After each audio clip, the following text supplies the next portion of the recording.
Bonjour à chacun, je vous retrouve pour la nouvelle lune du 18 janvier qui annonce donc l'ouverture du mois dans le calendrier hébraïque du mois de Shvat et qui correspond au Verseau. Et donc beaucoup de choses à dire sur un mois qui est merveilleux, extrêmement profond, qui va nous annoncer en fait un temps propice à énormément d'opportunités, à beaucoup de je dirais, d'ouverture, de prise de conscience. D'ailleurs, c'est un mois de remise en question. D'une manière spécifique. Alors, j'aime pas trop parler d'élévation parce que quand on parle d'élévation, on a l'impression qu'il faut partir dans les hautes sphères, alors que justement, ce mois-là va nous inviter à beaucoup descendre dans la matière. D'ailleurs, eh bien, la fête qui marque ce mois de Shvat, c'est ce qu'on appelle Tu B'Shvat, c'est-à-dire le 15 du mois, où on fête donc le nouvel an de l'arbre. Et donc, en fait, tout ce renouvellement. Alors, une première constatation, donc, ça veut dire qu'on va aller dans la matière.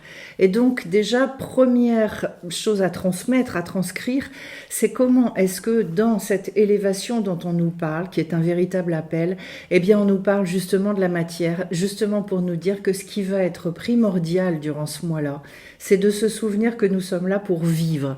Autrement dit que toute la sagesse, tout ce qu'on étudie, tout ce qu'on entreprend pour évoluer, pour bouger, eh bien, doit passer justement par la vie. C'est-à-dire que la vie, elle est prioritaire sur tout le reste, elle est prioritaire sur cette sagesse, même si elle doit, je dirais progressivement, toute notre action, tout ce qu'on va mettre en œuvre, eh bien, doit venir être inséminé, nourri dans cette profondeur-là, en fonction des valeurs, en fonction de ce qu'on apprend sur nous-mêmes, dans nos études, etc., etc. C'est-à-dire priorité d'aller chercher ce qu'on appelle la spiritualité, en fait, dans la matière, dans la concrétisation. L'autre chose que va nous apprendre ce mois de Shvat, qui n'est pas des moindres, c'est à ne pas confondre le processus avec le résultat. C'est-à-dire que qu'est-ce qui est notable dans ce nouvel an des arbres, c'est qu'on va aller faire une bénédiction sur l'arbre alors qu'on voit rien.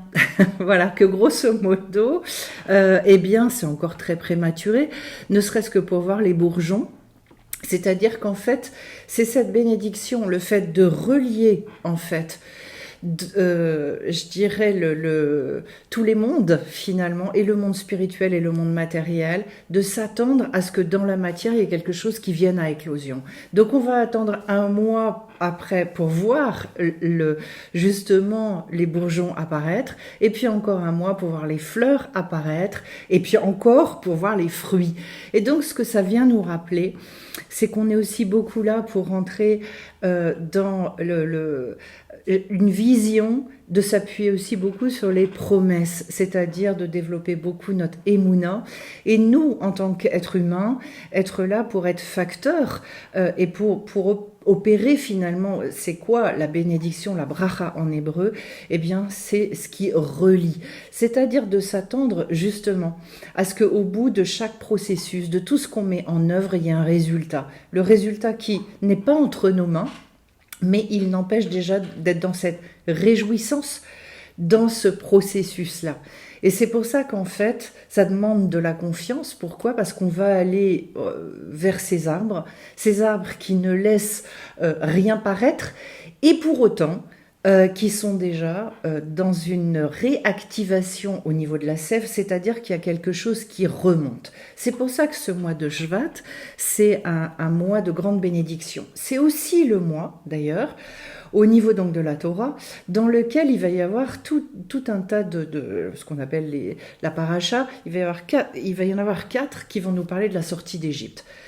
C'est une fête qui n'apparaît pas dans la Torah et qui pourtant nous parle tout à la fois, c'est pour ça que les kabbalistes nous disent que c'est un mois très important, qui va nous parler à la fois de la sortie d'Égypte, donc en fait d'une naissance, qui va nous parler du don de la Torah qui va venir, c'est-à-dire finalement d'une sagesse qui apparaît, d'une envie d'une appréhension finalement de nouvelles valeurs, d'où la notion durant le mois de Shvat aussi d'élévation, et puis qui va inclure aussi quelque part eh bien, une nouvelle manière de vivre avec cette sagesse-là. Mais tout en restant bien conscient que finalement la vie est prédominante sur le fait, je dirais, de petit à petit l'améliorer, l'inséminer avec cette sagesse. Et donc, pourquoi est-ce que, eh bien, ce sont les kabbalistes eux-mêmes, il y a environ 400 ans, qui ont ordonné cette fête-là, qui peut paraître anecdotique, alors qu'en fait, non, elle est tout à fait essentielle, parce que on va remettre ça en lien aussi avec l'histoire du fait que Adam et Ève sont allés manger de l'arbre de la connaissance, c'est-à-dire que ce qu'on vient nous redire aussi, c'est manger d'abord de l'arbre de la vie, et quand vous aurez mangé de l'arbre de la vie, alors à ce moment-là, vous pouvez nourrir cette vie-là avec l'arbre de la connaissance, puisqu'il était bien prévu dès l'origine que Adam et Chava aient accès à cet arbre de la connaissance. Mais pourquoi est-ce que ça a posé tant de problèmes? C'est parce qu'ils ne sont pas d'abord allés goûter de l'arbre de la vie. Et donc c'est tout ce que vient nous rappeler cette fête de Tu Bishvat, cette fête et ces bénédictions sur l'arbre, c'est-à-dire d'envisager, d'imaginer tous les fruits qu'on va pouvoir faire naître aussi, qui vont naître en nous au travers de cette reliance-là. Et donc, c'est un mois qui est donc lié au Verseau, un mois dans lequel, bien évidemment, on nous parle de remise en question, on nous parle de...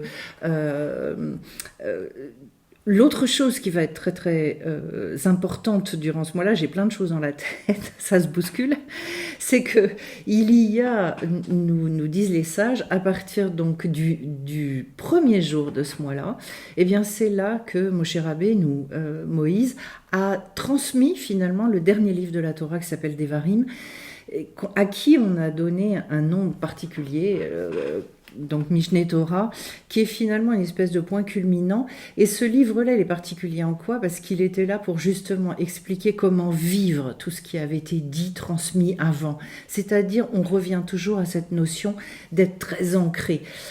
À l'image de l'arbre d'ailleurs, c'est un mois où on va réclamer et nous inviter finalement à aller faire pousser nos racines. Dans quoi? Alors la vie, ça va signifier quoi?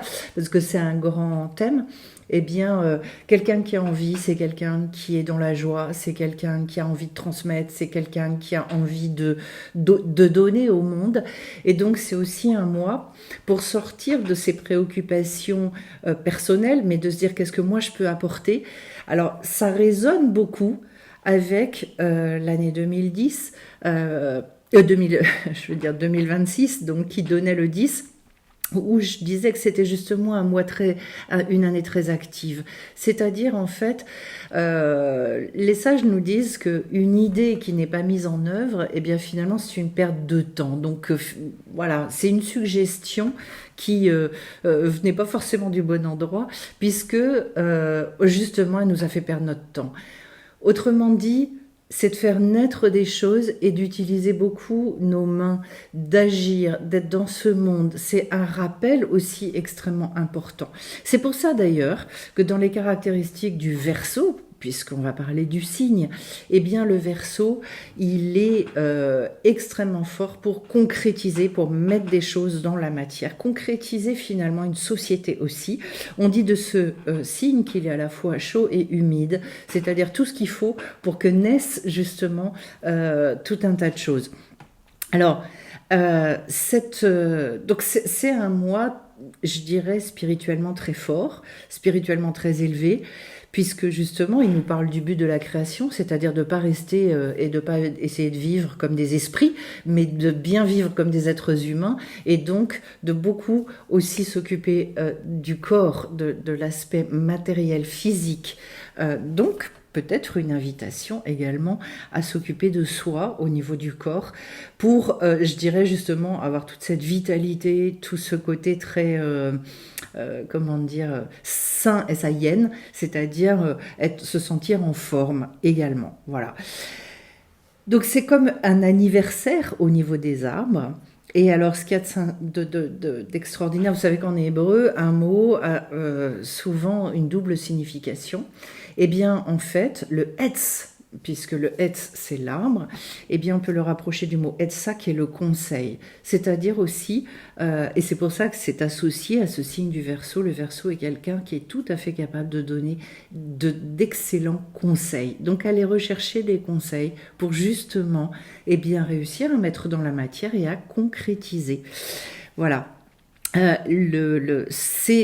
Je dirais que le conseil constitue un petit peu la racine de l'arbre et ce qui va lui permettre justement toute cette floraison et le fait de porter du fruit. Donc, alors le Verseau, ou tout simplement le sceau, puisqu'en fait en hébreu Verseau c'est délit et donc c'est le sceau. Le délit c'est, on parle de l'eau, donc l'eau qui va justement permettre d'être extrêmement fécond, aller chercher de l'eau, puiser les puits, donc c'est-à-dire aller chercher dans la matière des choses qui vont porter du fruit. Et c'est pour ça que les patriarches ont tous justement creusé des puits, c'est-à-dire je vais aller chercher dans la matière tout ce que je vais pouvoir, eh bien, je dirais, faire apparaître, dévoiler, en fait, qui a du sens.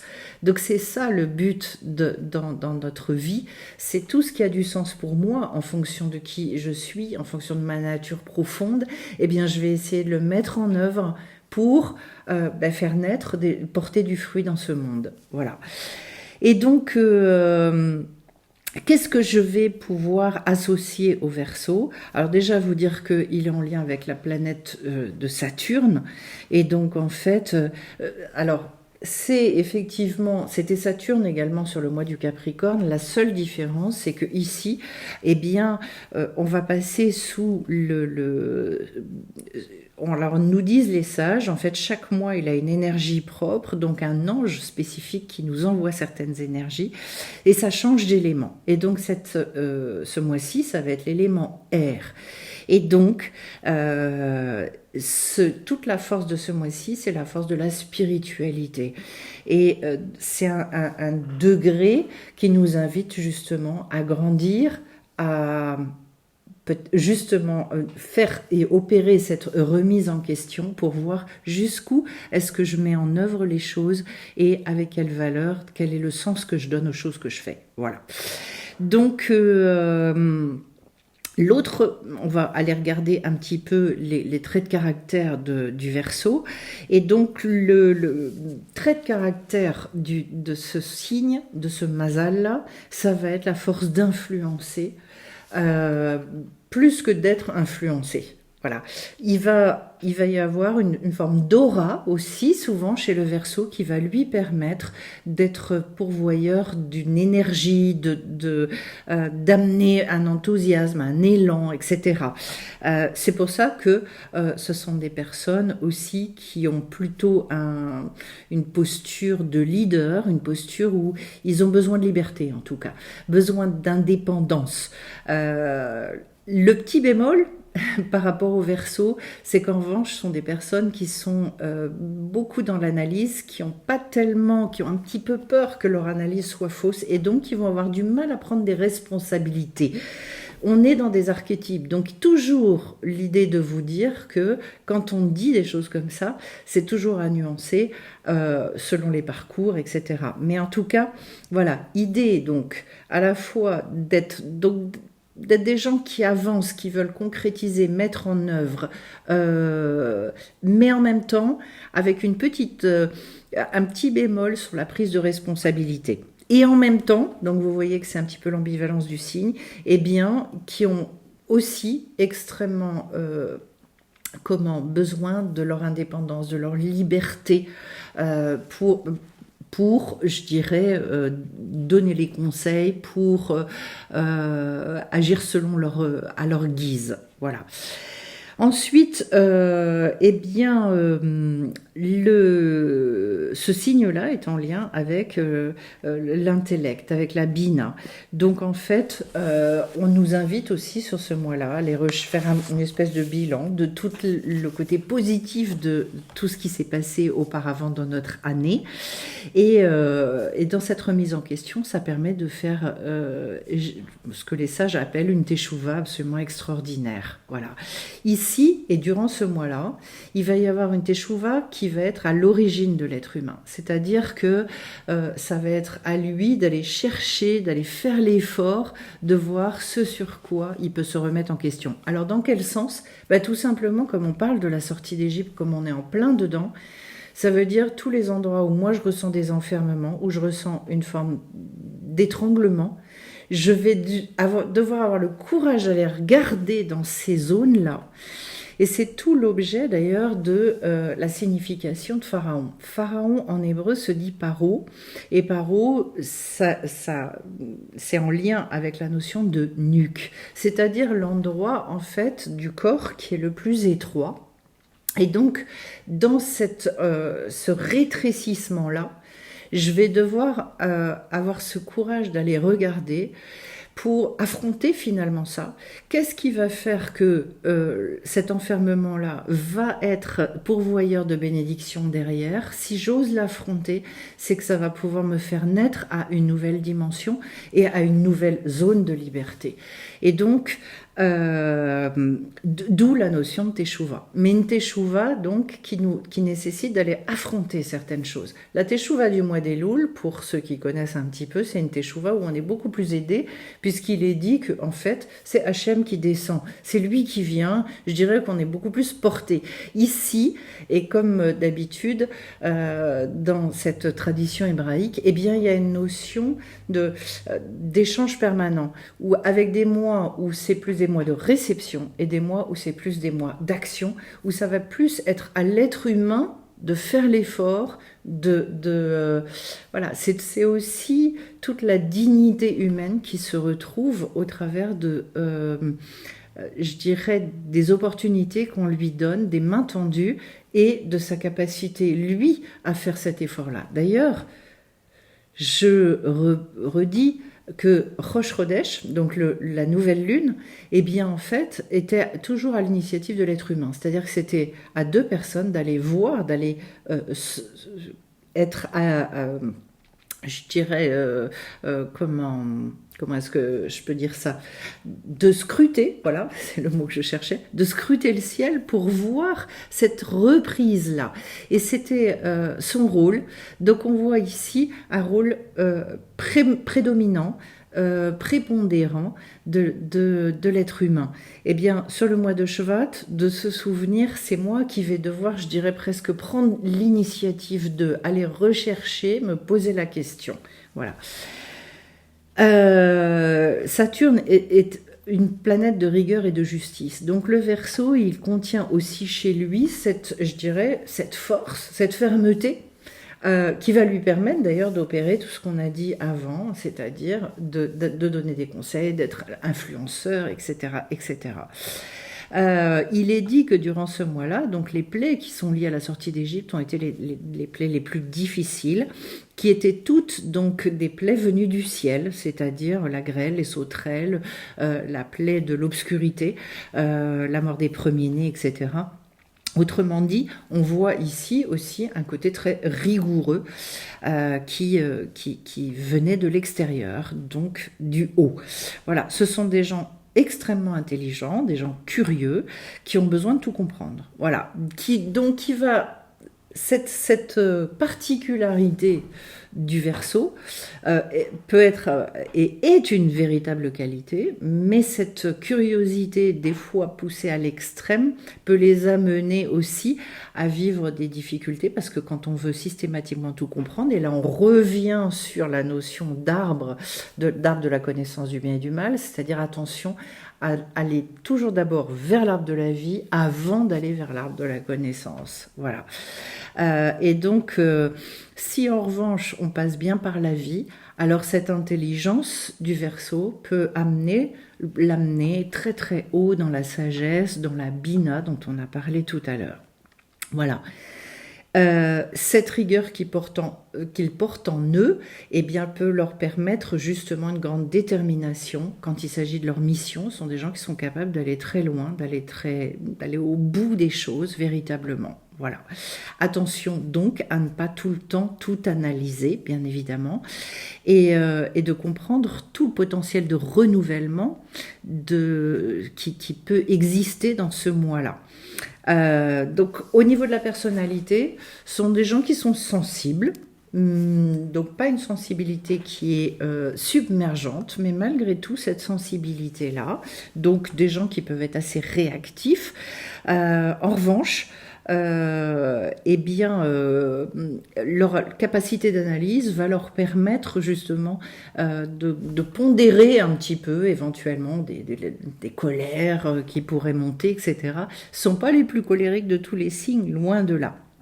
Je l'ai dit, ils aiment beaucoup leur liberté. Ils aiment être libres de leur temps, pouvoir s'organiser, et ils détestent être enfermés et je dirais drivés dans leur manière de faire. Voilà, donc intéressant aussi d'aller rechercher dans ce mois-là, pour chacun, même si on n'est pas Verseau, eh bien, où est-ce que je peux gagner et dans quel domaine est-ce que j'ai besoin de gagner cette liberté. En revanche, ça peut être des gens extrêmement têtus, notamment parce que justement par rapport à tout ce qu'on vient de dire, je vous ai dit, il y a de la rigueur, et quand il s'agit de leur mission, ils sont capables de déployer une forte énergie, donc il peut y avoir un côté têtu. Alors dans le bon côté des choses, c'est formidable, dans le mauvais côté, attention à ça, de garder une souplesse, bien évidemment, quand on est justement en désaccord avec quelqu'un, etc., pour que ça n'aille pas jusqu'au conflit. Voilà. Globalement, ce sont des êtres très sociaux, des êtres qui sont appréciés, qui aiment d'ailleurs avoir un rapport avec des gens qui, je dirais, pour lesquels ils vont nourrir une forme d'admiration, et notamment au niveau intellectuel, puisqu'en fait ils sont curieux. Donc en fait, des gens qui peuvent leur apporter des choses à ce niveau-là vont être des gens avec lesquels ils vont beaucoup s'entendre. Voilà. Ce sont des gens donc qui n'ont pas de timidité, parce qu'ils aiment ce partage. Souvent, ce sont des gens très entourés au niveau de l'amitié, d'ailleurs. Voilà. Et comment après, qu'est-ce que je pouvais vous dire d'autre?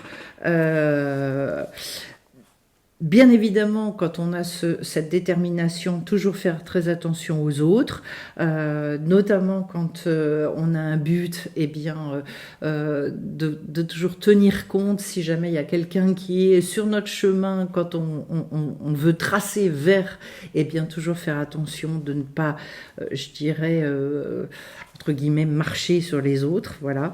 C'est pas une intention de faire du mal chez le Verseau, c'est juste en fait qu'à un moment donné, quand on est trop focus sur un objectif, ben on a tendance à ne plus se concentrer que sur cet objectif. Voilà, attention donc dans cette détermination à la santé. Et c'est pour ça que tout à l'heure je vous disais au niveau du mois de Shvat que, puisqu'on revient beaucoup au physique, à la matière, ben c'est aussi un mois pour lequel il est intéressant de faire attention à notre corps. Donc ça peut être sous divers sujets. Une chose est certaine, c'est qu'en fait, comme on a derrière l'arrivée du printemps, eh bien, ça va être aussi tout ce qui va être, je dirais, détoxification qui arrive peu de temps après. Donc, se poser des questions, qu'est-ce que je peux mettre en œuvre aussi au niveau physique pour ma santé, pour me remettre en forme ou maintenir ma forme. Voilà.